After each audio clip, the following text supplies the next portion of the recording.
राज्यातील सहकारी संस्थांच्या निवडणुकीचा बिगुल वाजला। सांगली जिल्ह्यातील 21 सहकारी संस्थांचा समावेश।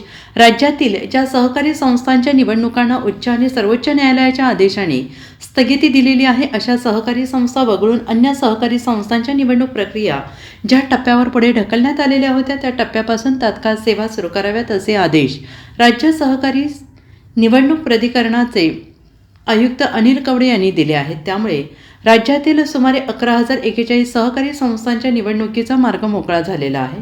महाराष्ट्र सहकारी संस्था अधिनियम 1960 मधील तरतुदीनुसार राज्यातील नगरपालिका आणि नगरपंचायतीच्या निवडणुका तसेच जिल्हा परिषदेसह स्थानिक स्वराज्य संस्थांच्या निवडणुकांच्या पार्श्वभूमीवर ज्या प्रकरणी सहकारी संस्थेची निवडणूक घेण्याबाबत उच्च न्यायालय आणि सर्वोच्च न्यायालयाने आदेशित केले आहे, अशा सहकारी संस्था वगळून राज्यातील सहकारी संस्थांच्या निवडणुका सहकारी गृहनिर्माण संस्था वगळून शासन आदेशाच्या दिनांकापासून सध्या ज्या टप्प्यावर आहेत, त्या टप्प्यावर राज्यातील स्थानिक स्वराज्य संस्थांच्या निवडणुका पूर्ण होईपर्यंत पुढे ढकलल्या होत्या।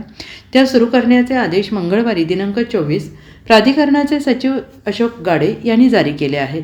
सांगली जिल्ह्यातील 21 सहकारी संस्थांच्या निवडणुकीचा मार्ग मोकळा झालेला आहे। यामध्ये 3 संस्थांसाठीची निवडणूक प्रक्रिया सुरू असताना स्थगिती दिली होती। सुरुवातीला अवकाळी पावसाच्या कारणाने आणि नंतर स्थानिक स्वराज्य संस्थांच्या निवडणुकीच्या कारणावरून स्थगिती दिली होती।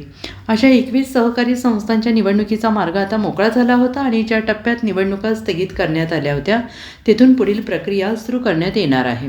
Bureau report SVN Marathi, Sangli.